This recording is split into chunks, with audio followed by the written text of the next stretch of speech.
morning.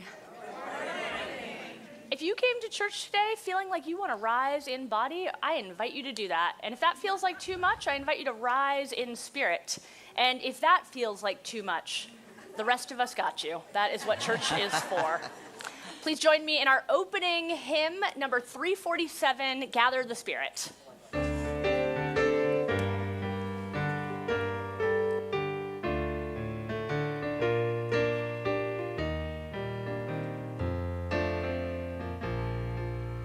Gather the Spirit, harvest the power. Our separate fires will kindle one flame. Witness the mystery of this hour. Our trials in this light appear all the same. Gather in peace, gather in thanks, gather in sympathy now and then, gather in hope, compassion and strength, gather to celebrate once again. Gather the Spirit of heart and mind, seeds for the sowing are laid in store. In love and conscience refined, resounding as roar. Gather in peace, gather in thanks, gather in sympathy now, gather in hope, compassion and strength, gather to celebrate once again. Gather the Spirit, growing in all, drawn by the moon and fed by the sun, winter to spring and summer to fall, the chorus of life resounding as one. Gather in peace, gather in thanks, gather in sympathy now and then, gather in hope, compassion and strength, gather to celebrate once again.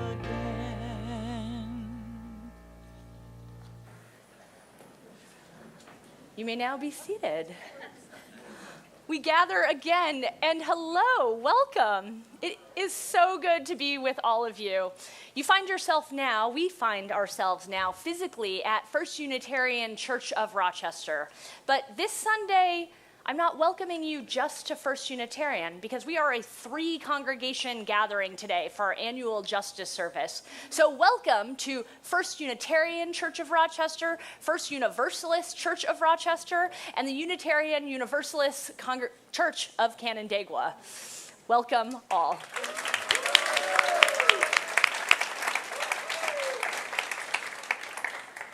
If you're new or newish here and you have no idea what we're talking about, don't worry, you're in the right place anyway. Settle in, and we'd love to get to know you, so stop by the welcome desk downstairs. After service, each and every week, we do a newcomers orientation, and our topics rotate. Today, we're talking about social justice. And in part, that's because it's our regular rotation, but in part, it's because my colleague, Reverend AJ, also maybe scheduled things a little funny so that it would align perfectly with our annual Justice Sunday and the fact that today we welcome a special guest speaker, the Reverend Ashley Dietar Burt. Ashley, give folks a wave.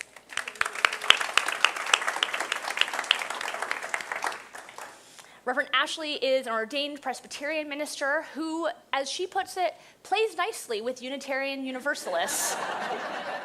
And she should know, since she's married to a Unitarian Universalist minister. And Ashley leads a staff member of New York Unitarian Universalist Justice, our statewide action network. So we're really pleased to welcome Ashley and to have you preach and be with us this Sunday. Thank you. As for the rest of us, it is so good to be together, and really for all of you. Don't mean to exclude you. We gather on the contemporary and ancestral land of the Seneca Nation, the keepers of the Western Door, and part of the Haudenosaunee, the land on which all three of our congregations now stand. We gather knowing that this hour, this time where we have chosen to spend in the company of others, is an hour where no productivity is required of you, no deadline looms over your head, probably no child yelling for your attention. My mic knows that's wrong.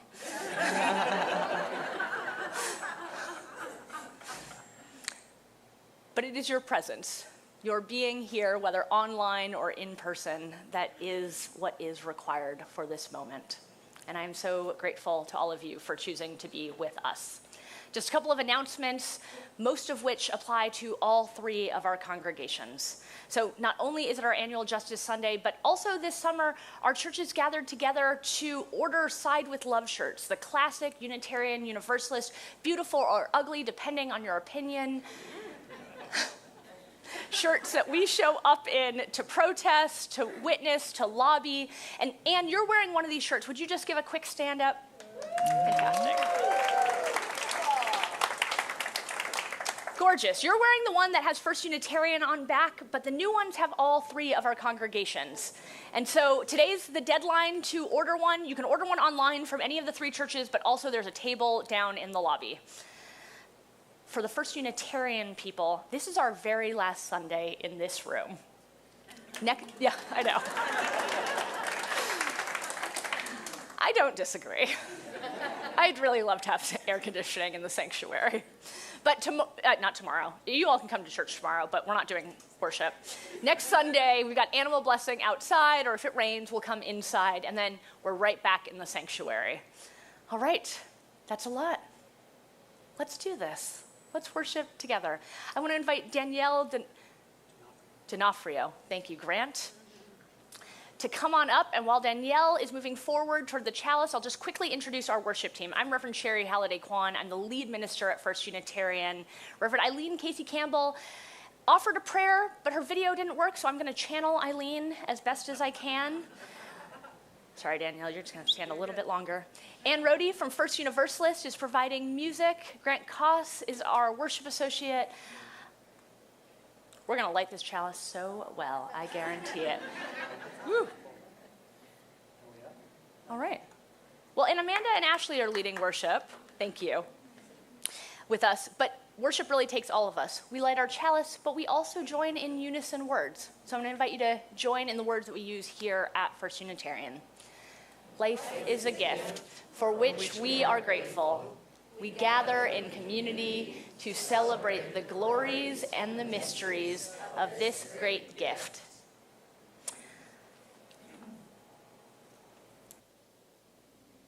I was on sabbatical for 4.5 months. I don't remember what happens next. Do we sing another hymn? Yes. Let's rise in body or in spirit.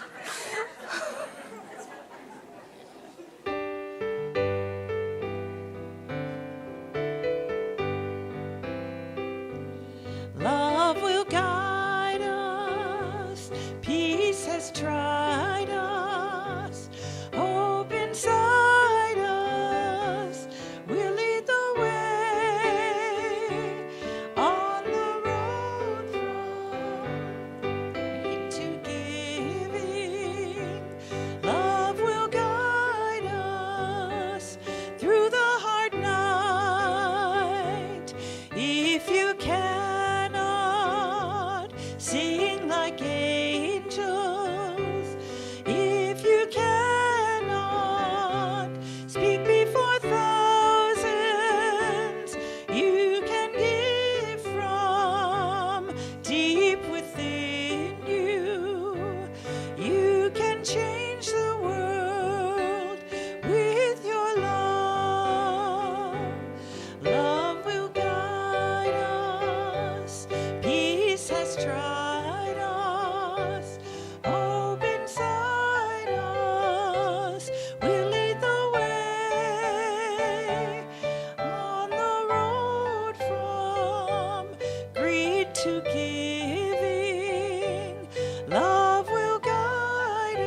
My name is Grant Koss. My pronouns are he and him. And when I think of practice, I think of playing the guitar. I've been a hobbyist guitar player for a big chunk of my life, since middle school, early high school, and I've had the opportunity to play with some different people. And one of the great experiences I've had, if I have a good friend and colleague who, for about a dozen or so years, I've been able to play with. We play parties and open mics and sometimes coffee houses, and it was really a lot of fun in this duo situation. And I can remember the early years. We're getting to know each other and getting to start to play together.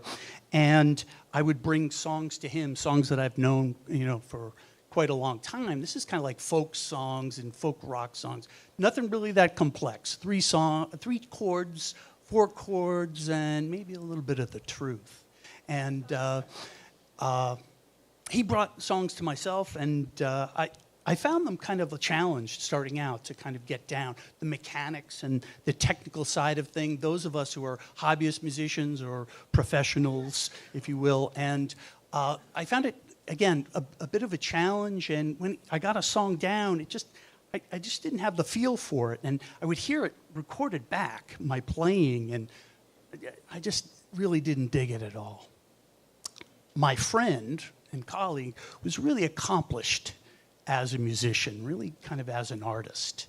And as we were starting to get together, as we were starting to play, he would say, you're practicing and you've got things down mechanically, technically, and that's good, but you're almost kind of like over-practiced, and you're like this with a particular song. And these are, again, 3-chord songs. This is not complex stuff. I wanted to make it my own. I wanted to give it some voice. And he said, what you want to do is you want to practice. You're in a good place, but take a step back. Take a step back and loosen up. And the key thing is listen. Just listen. Listen to what I'm doing, okay? What I'm playing, and then my vocal parts, okay? And respond to it. Respond, because you've got the mechanical down. And I, in turn, will do the same with you. And let's go forward doing that. And we did, and it took a little while, but we had flow. We had flow. Things started to work. And a lot of kind of standard, kind of like pop, rock, or folk songs, we kind of gave them our own voice, if you will. And so it's with that idea that I would say, isn't that one of the reasons why we come to church? To be in community with others, and also interpersonally, one-on-one, and interact, and listen to them. Not have kind of an idea, maybe a practiced or over-practiced sense of self, and just be our natural selves with each other. And you get flow that way, and maybe eventually music as well. So, thank you. I'm going to invite you now to turn to your neighbor and introduce yourself, have a brief chat, if you will, and maybe ask them something that they've practiced, maybe over-practiced, if you will, just for a little bit. Thank you.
right, all. It is good to hear all of this energy and connection.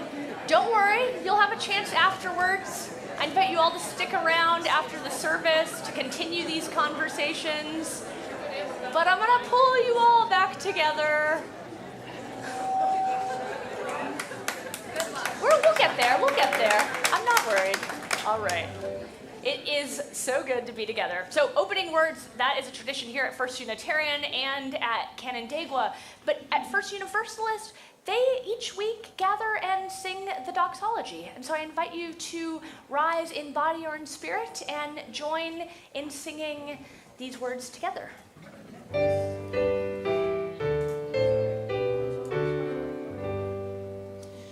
From all that dwell below the skies, let songs of hope and faith arise.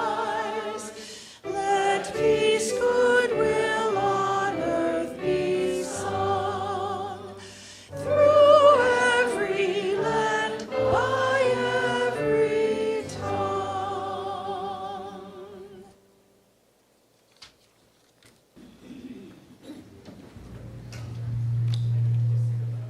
Ooh, I hear some exciting feedback. Let's see. All right, sounds all right. I'm Amanda Graff. I'm the Director of Religious Education here at First Unitarian, and it's wonderful to see all of you here today. So this is the time for all ages, and if there are children out there who would like to come down and sit with me for the time for all ages, you're welcome to come down. You're so close. I mean, you.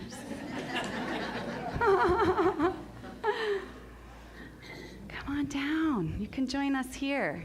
And if you are visiting, a child who's visiting from First Universalist or from Canandaigua, you're also welcome to come with us at the end of the story, and we're going to do some special activities together.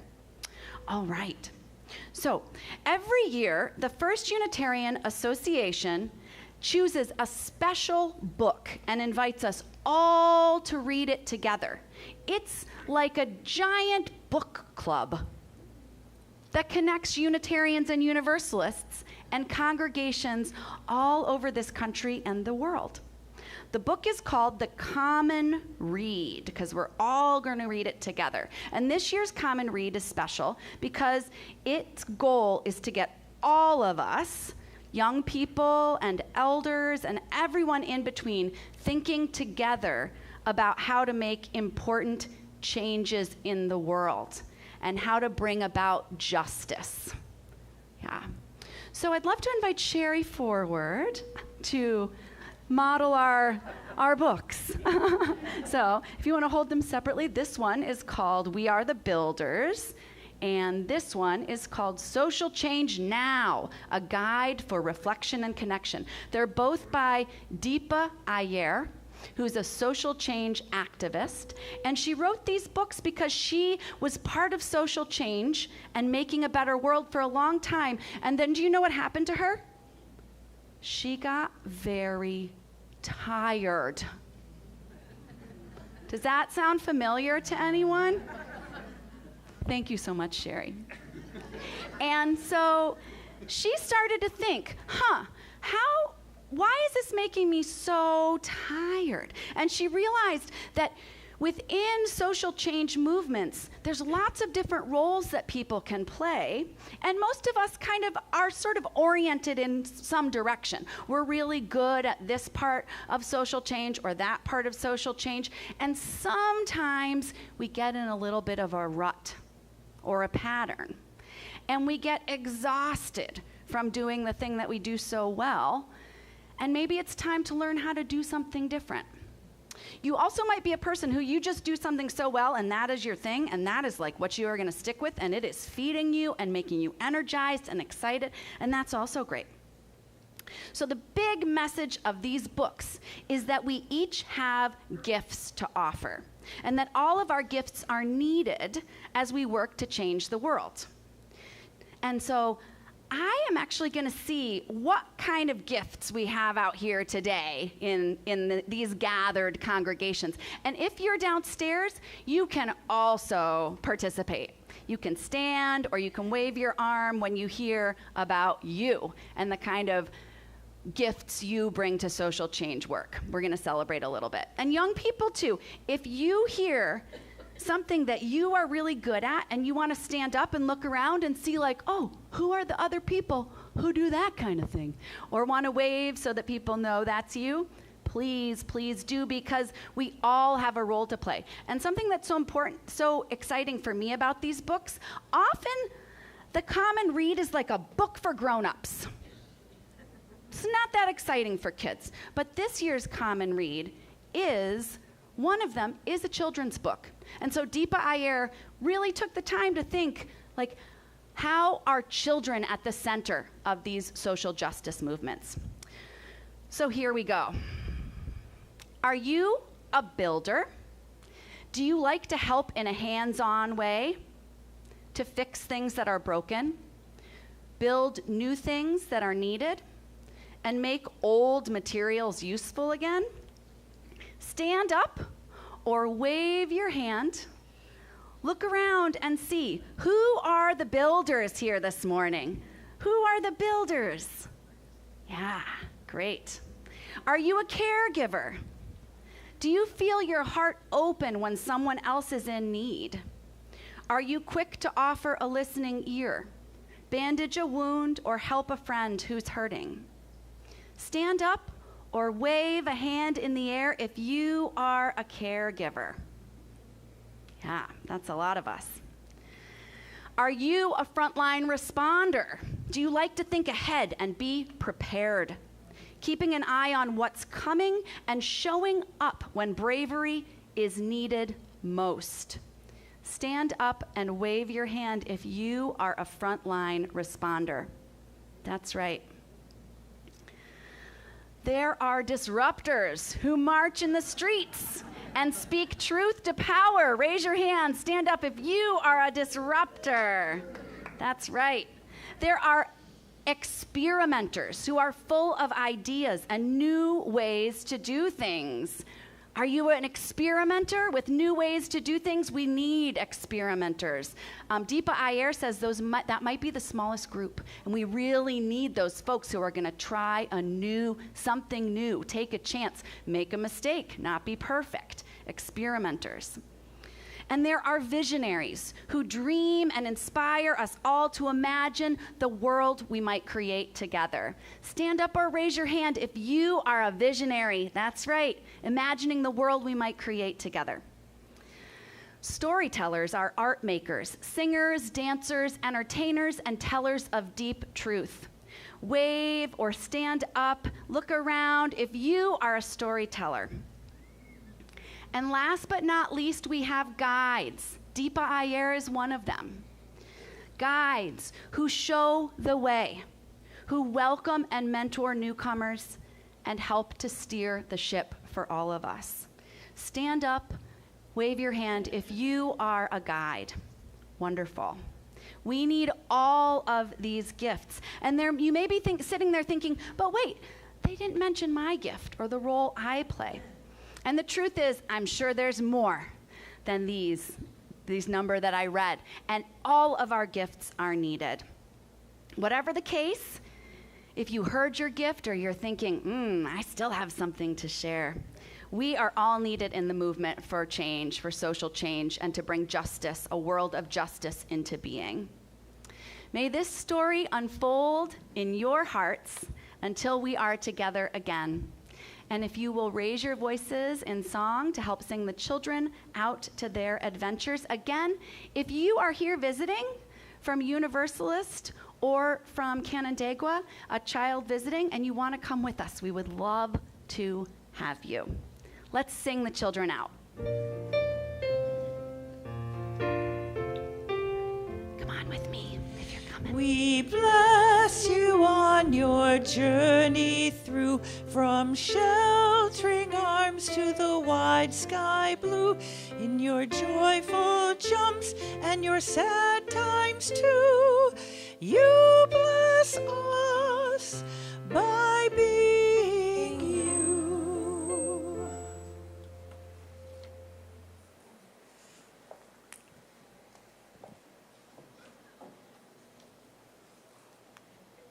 invite you to settle into your seat, to feel the earth under you and know that you are held. We settle into a shared silence.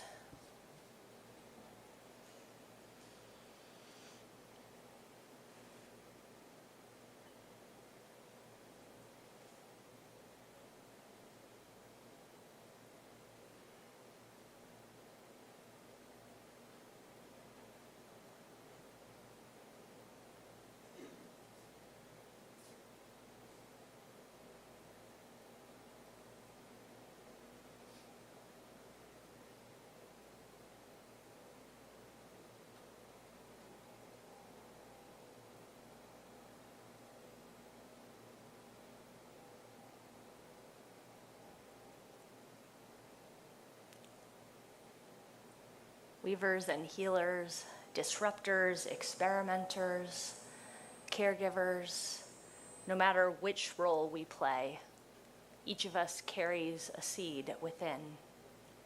Each of us is a seed. Yesterday, our friends at Fruition saved a whole lot of tomato seeds.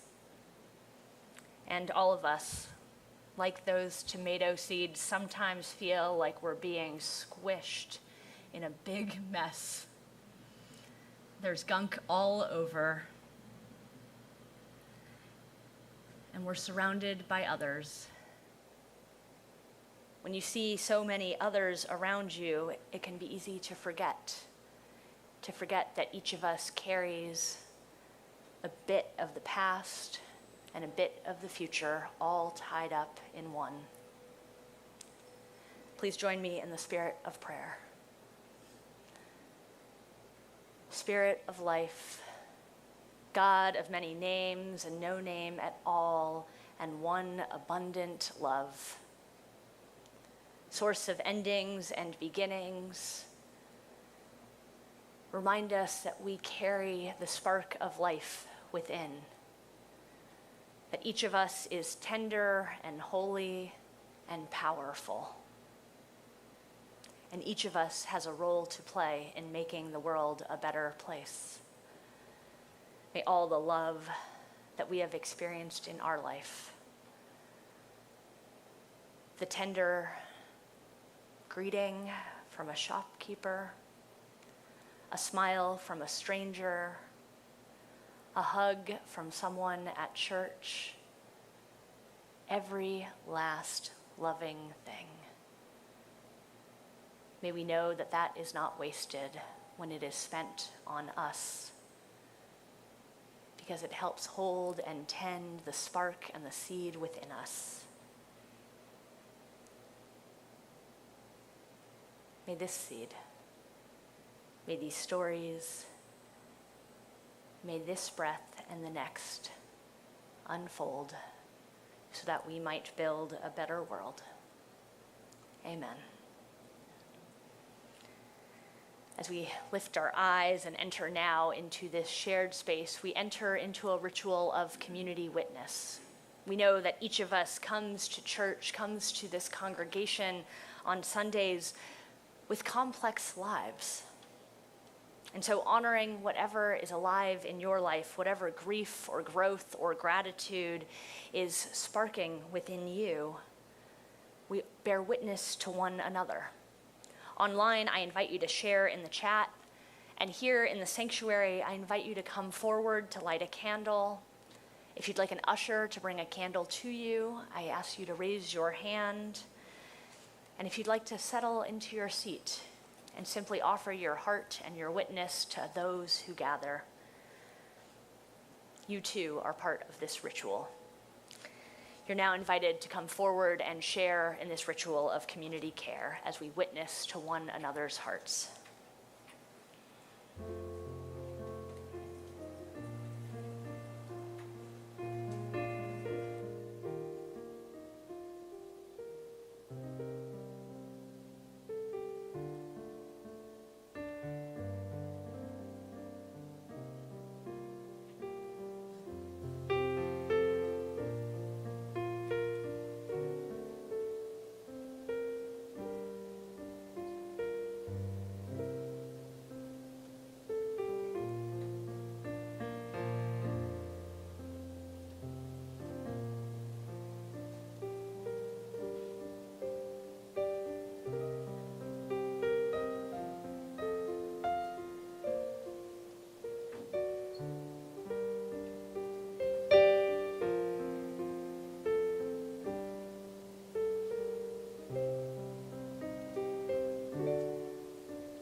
all that we hold in our hearts for ourselves, for each other, and for the world is held in this community by our presence and our witness, and by the larger love that holds us all.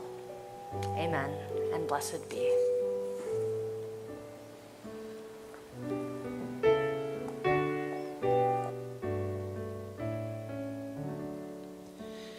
Blessed Spirit of my life, give me strength through stress and strife. Help me live with dignity. Let me know serenity. Fill me with a vision. Clear my mind of fear and confusion. When my thoughts flow restlessly, let peace find a home in me. Spirit of great mystery, hear the still small voice in me. Help me live my wordless creed as I comfort those in need. Fill me with compassion. Be the source of my intuition. Then when life is done for me, let love be my legacy.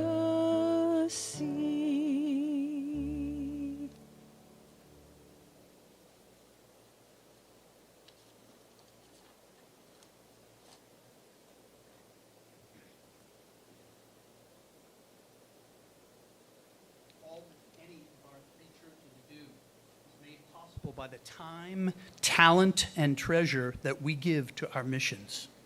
Since this is a special Joint Justice Sunday, every dollar, not just half, given now to our offering will go to the New York Unitarian Universalist Justice, whose mission is to connect Unitarian Universalists with one another and with partners who share our values, learn from those most engaged in the struggle for justice, and follow their lead, and activate collective power to advocate for a just New York.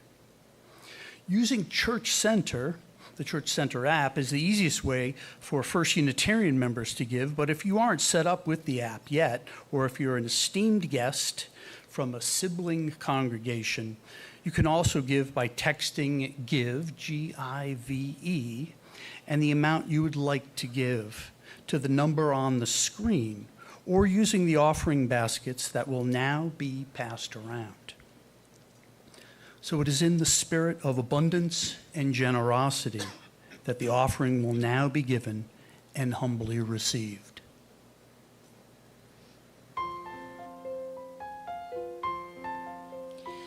There are secrets on a leaf, in the water, in the air, hidden planets, tiny worlds, all invisible. Not a person seems to know, not a person seems to care. There is no one who believes a thing I say. Well, I'm fairly certain at one time or other, great thinkers all feel this way.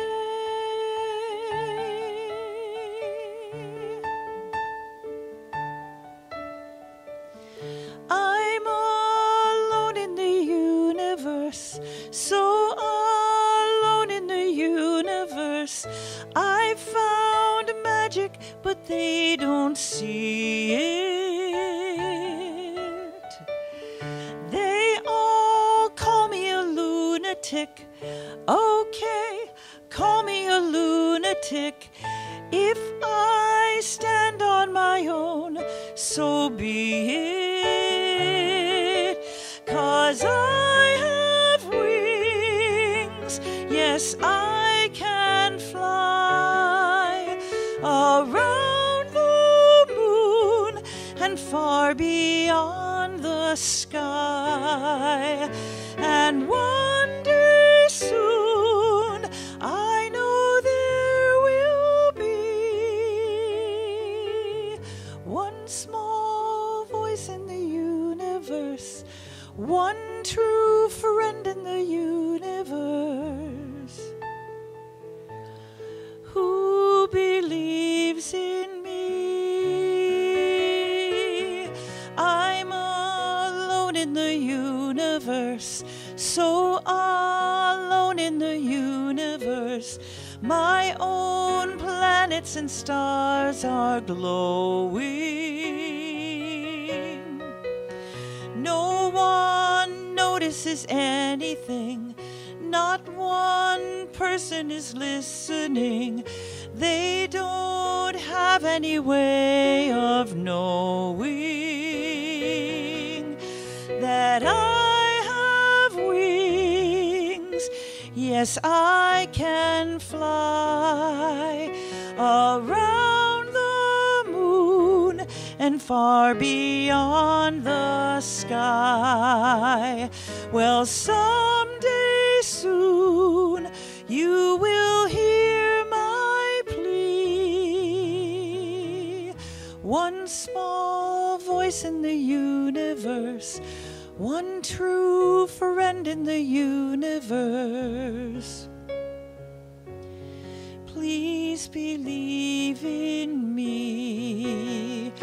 Yes, we have wings and we can fly around the moon and far beyond the sky. You called my name and you set me free. One small voice in the universe, one true friend in the universe, who believes in me.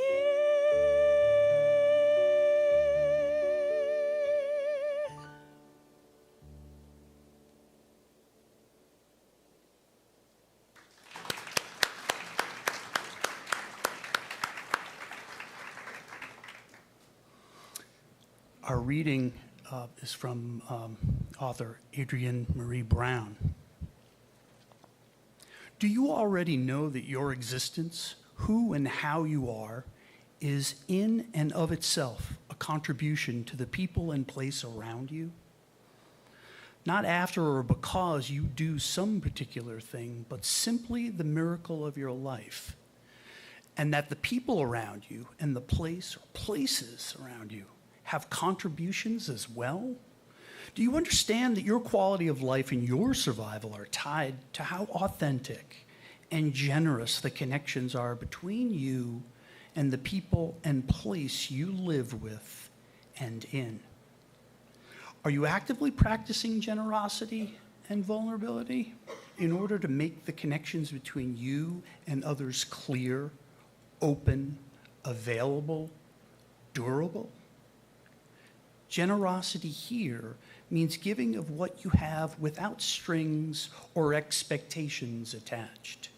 Vulnerability means showing your needs.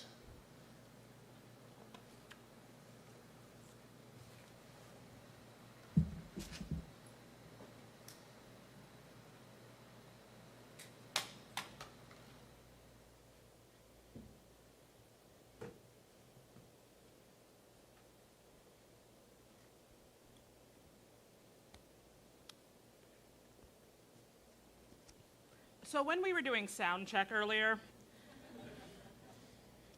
there was a microphone in here that I accidentally knocked out. So if my mic pack falling is the worst that happens, I'm gonna call that a win. Hi, everyone.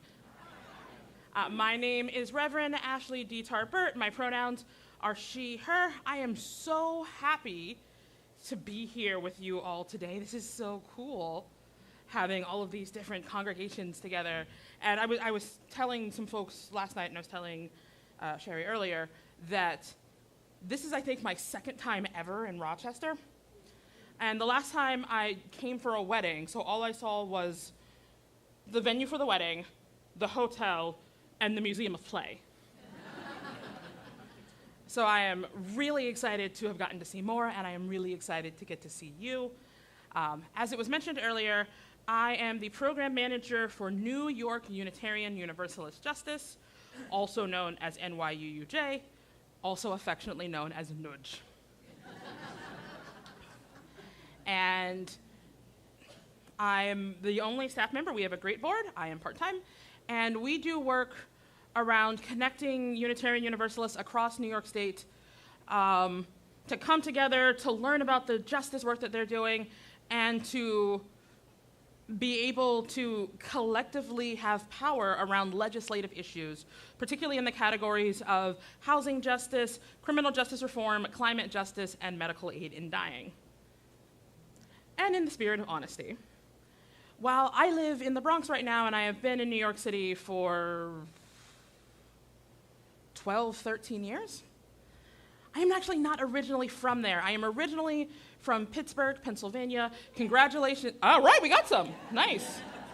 I was about to congratulate you all on currently having the better football team, but I will also give some shout outs to my fellow Pittsburghers around there. And growing up in Pittsburgh, my family had a house, and I had a basketball hoop that sat atop the frame of my garage.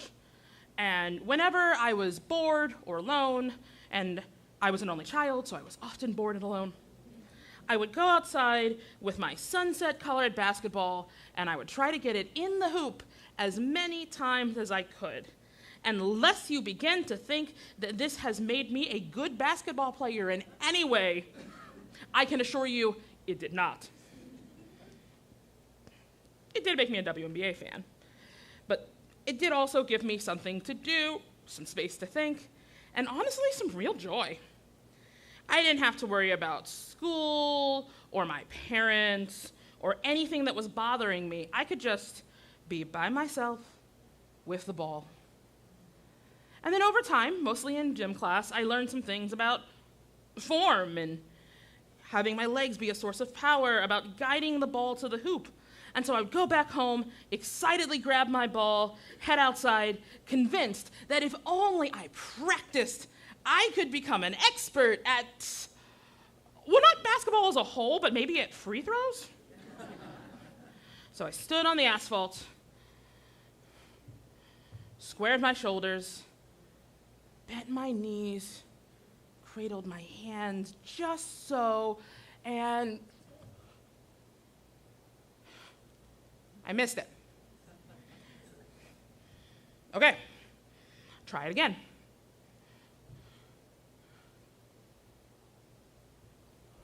Miss. Again. Ah, yes, in. Okay, again. Miss. In. Miss. Miss. Miss. In. Miss. Ah! I wasn't getting better at it. Wasn't I supposed to be getting better at it? Isn't practice supposed to make perfect? I mean, that's what we always hear, right? Practice makes perfect. If we work hard enough at something again and again and again, we will eventually perfect the art of whatever it is that we're doing. And that's meant to motivate us, to encourage us, to get us to push ourselves and to keep trying, because that we know that hard work will lead to our eventual success. And, I mean, that's what it's about, right? After all, the former tennis player Andre Agassi once said, "If you don't practice, you don't deserve to win." Oh, I mentioned football earlier, so let's talk about the legendary coach Vince Lombardi, who said that practice does not make perfect, only perfect practice makes perfect. Okay, so if we want to get better at something, not only do we need to practice, we need to be perfect in our practice, even though one can allegedly only obtain perfection by practicing. Oh, and if we're not willing or able to do any of that, then we don't deserve success or winning or whatever it is we're working towards. Y'all, I just wanted to shoot a basketball. It can feel overwhelming trying to do something with all of these different messages in our head. And maybe sports isn't your thing, but we all have something that we care about, multiple things that we care about and that we want to work on. Maybe it's music or art. Maybe it's learning another language or how to cook. Maybe it's being a better friend, a better ally, a better person overall. There are so many things that we care about deeply and honestly and that we want to improve on, and there is absolutely nothing wrong with that. That is a very good thing. The issues come when we start feeling pressure around our practice. It so easily stops being about our initial desires and turns into this attempt to do something perfectly. Or if not perfectly, the right way, the best way, the way that involves no mistakes, the way that has the maximum impact on those around us, the way that fixes everything and makes everything right again, the way that shows we're the best person and we're amazing and there's no possible way we could ever screw up or ever be criticized. When that becomes our focus, oftentimes we get overwhelmed or discouraged. And when we get overwhelmed and discouraged, sometimes we simply quit, we give up. While we may have initially cared about what we were doing, we realize it's just so hard, it's too hard, and we were never going to do it right anyway, so what's even the point? But we don't have to do things this way. Our practice doesn't have to make perfect. Our practice can simply be simply being. And our practice can simply be practice. What does that even mean? Yes. As we heard in our reading today, author Adrienne Marie Brown asks in her book, Emergent Strategy, do you already know that your existence, who and how you are, is in and of itself a contribution to the people and place around you? Consider that for a moment. You, as you are, right here, right now, you are giving something to the universe and to everyone around you simply by being you. You don't have to do anything. You don't have to practice being you, you simply are. You are enough. You can choose to do things, you can choose not to do things, and it doesn't change the fact that you make an impact.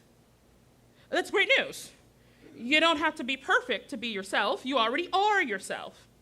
You've won, you've succeeded. The miracle of your life is exactly that.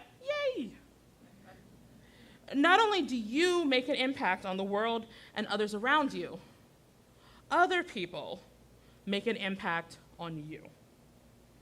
All of us existing amongst each other contribute to each other. Even folks we may not interact with on a regular basis can contribute to us and our lives. We are all, as individuals with various cultures, beliefs, experiences, and more, we are all connected to each other and impacting one another in our being. This isn't really something one can practice. It's just something we do. And after recognizing it as something, we do allow ourselves to appreciate it. We can appreciate our existence and the existence of others. We can appreciate the quality of our lives is impacted by being in community with others. And what's more, we can also appreciate that the quality of our lives is being in community, or is impacted by being in community with all different types of people.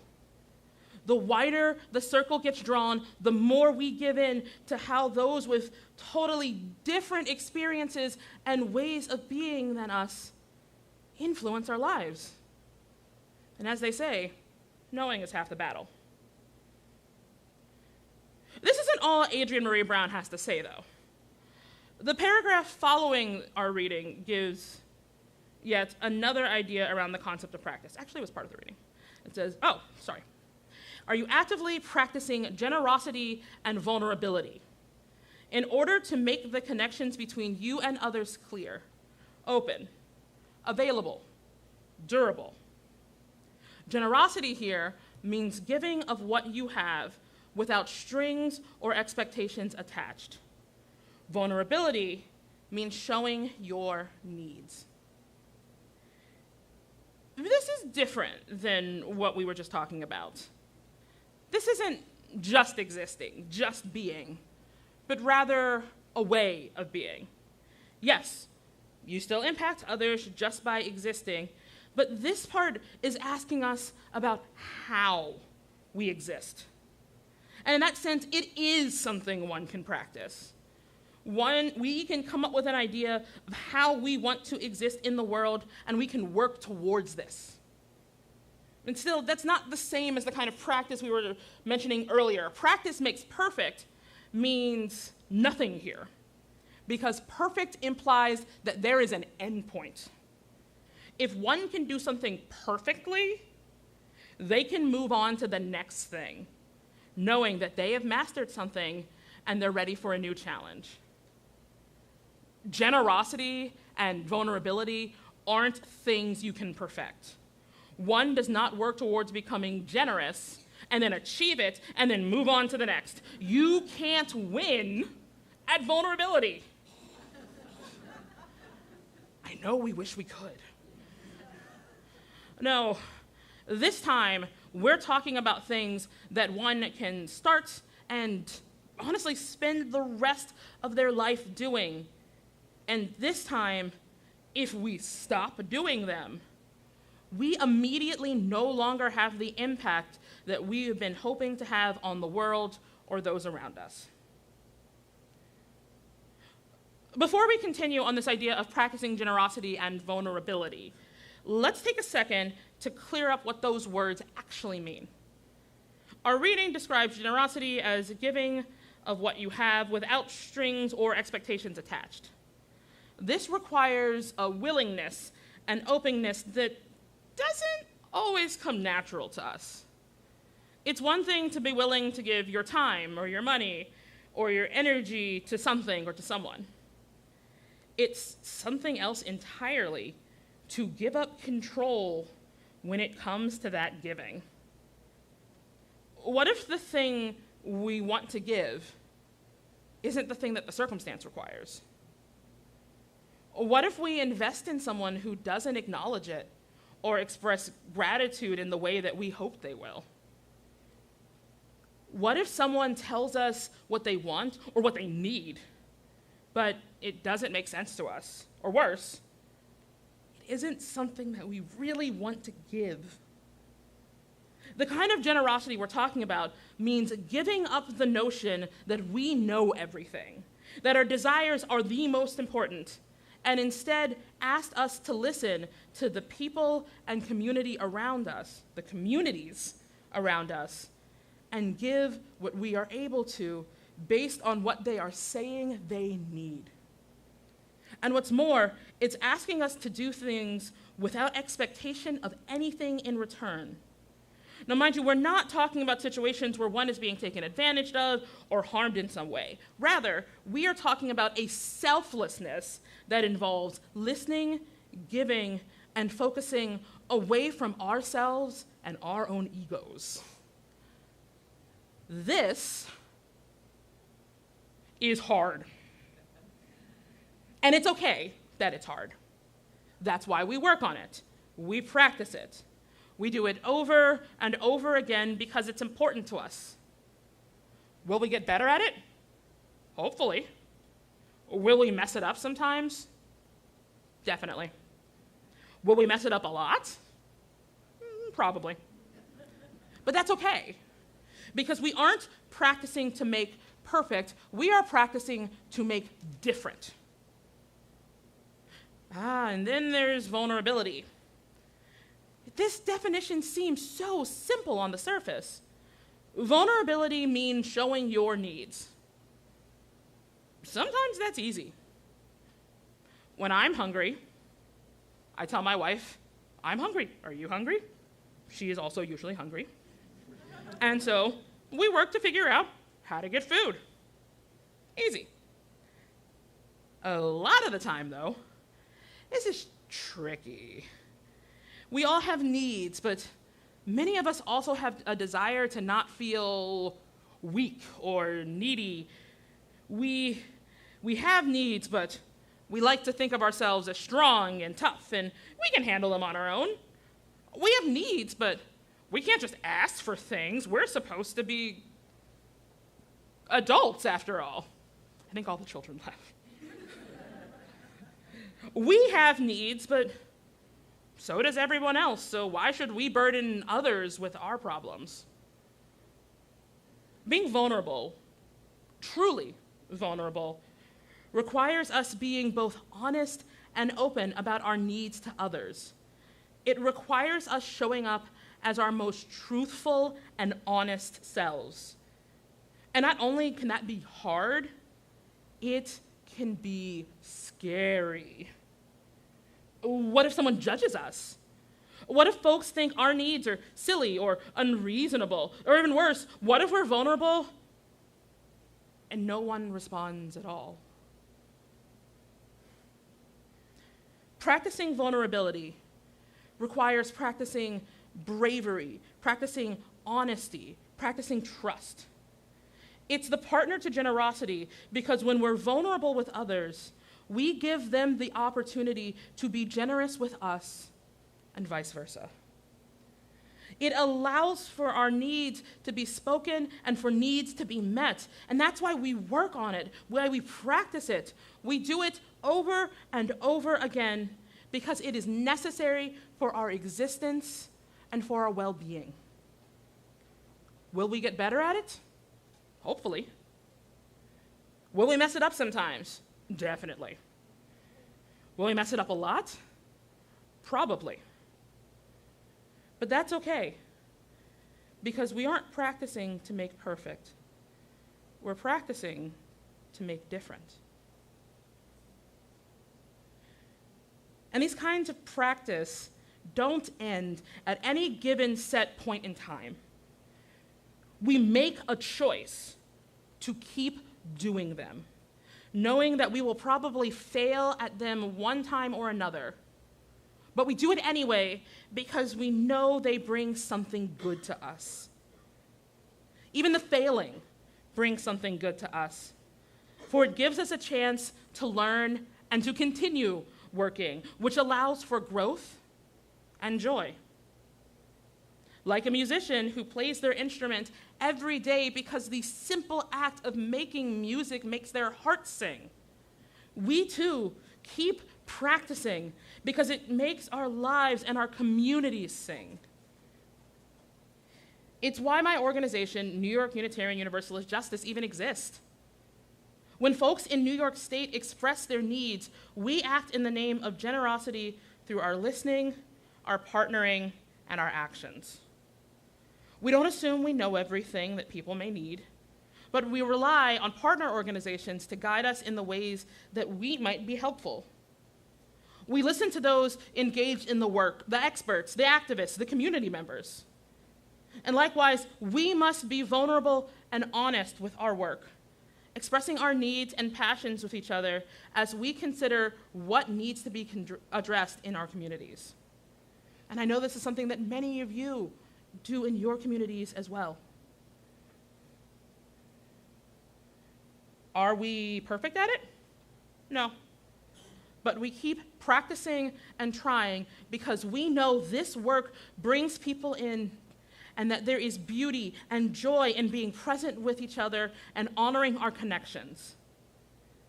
And we know how important that is, especially in these times that are hell-bent on overwhelming and separating us, on stripping away rights and humanity and dignity, on forcing onto us punitivism and authoritarianism and fascism. We know what the stakes are, but we also know the power in learning from each other, growing through practice, trying again and again and again. Practice, it didn't give me the perfect free throw shot, but it did give me a chance to connect with the ball, with outdoors, and with myself. The journey gave me an inner clarity and joy I never would have found if I merely focused on the destination of perfection. And so may the things that we practice in all of our lives help us raise up the journey that we are all on together. May we seek not perfection, but connection. May we impact each other and allow ourselves to be impacted by others. And if we struggle or we fail, may we allow ourselves to keep at it.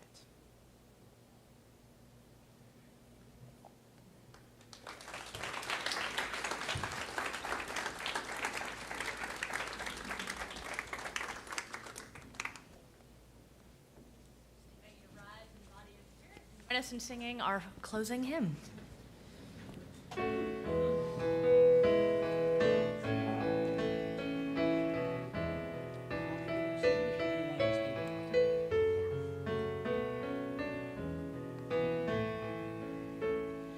Come sing a song with me.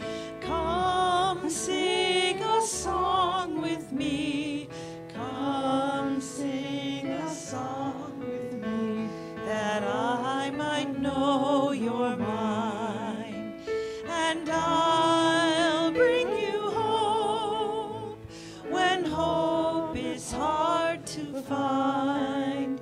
And I'll bring a song of love and a rose in the winter time. Come dream a dream with me. Come dream a dream with me. Come dream a dream with me, that I might know your mind. And I'll bring you hope when hope is hard to find. And I'll bring a song of love and a rose in the winter time. Come walk in rain with me. Come walk in rain with me. Come walk in rain with me, that I might know your mind. And I'll bring you hope when hope is hard to find. And I'll bring a song of love and a rose in the winter time. Come share a rose with me. Come share a rose with me. Come share a rose with me, that I might know your mind. And I'll bring you hope when hope is hard to find. And I'll bring a song of love and a rose in the winter time. As our time together comes to a close in this format, we continue being the church, or being the churches, in lots of different ways. You're invited to take a seat if you'd like. I just have a few things to say, but we're going to wrap up pretty quickly. So Here at First Unitarian, after the service, we go into what is called Connections. Coffee hour is here. There are pretzels and cookies and coffee and I think sometimes lemonade when it's hot. But also we have a variety of drop-in opportunities, and each and every week there is something for newcomers. So in room 201, through that door, you'll join me if you want to learn about Unitarian Universalist theology of social justice. I was with the staff this week on retreat, and we went to the Rochester Museum and Science Center. And First Unitarian members, Mary and Susan Anthony, Isaac and Amy Post, and Hester Jeffrey were all on the signs in their Underground Railroad wing. And some of the newer staff members were like, I didn't know that was a part of our Unitarian Universalist history. If you didn't know, I'd love to tell you about it. Join me. But each and every week we have a group meeting here called This Is What Democracy Looks Like. And so they're meeting down in the basement today. If you're interested in social justice work, but you're not sure how to get started, that's a great opportunity to do so. And I invite everyone to keep an eye out this week for a special email pledging to not use Avelo, which is a low-cost airline operating outside of Rochester, who recently signed a contract with ICE to run deportation flights. So let's get them out of Rochester. Yeah.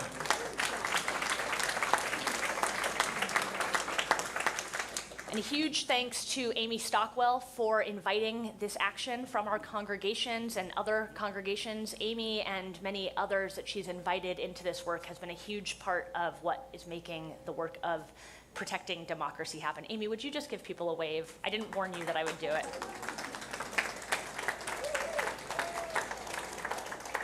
And Amy's sitting here glowering daggers at me because probably she's like, it's not just me. And it's true, it's not just Amy, it's people just like you. So join Amy, join those who are already working to protect democracy and protect our neighbors, our siblings, ourselves. The 20s and 30s group is meeting on the back patio.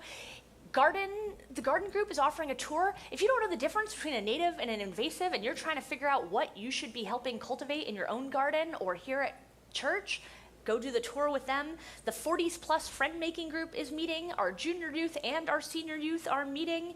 And our flute circle is not meeting today. It'll be back next month, but we hold Cheryl, its leader, in our hearts as she accompanies her sister through her end of life. So I think that's all the things we have going on besides cookies. It's gonna be a good week as church. I invite you to extinguish our chalice, and Grant, if you could physically do it, we'll join you with our words. We extinguish this flame, but not the lighted truth, the warmth of community, or the fire of commitment. These we carry in our hearts until we are together again.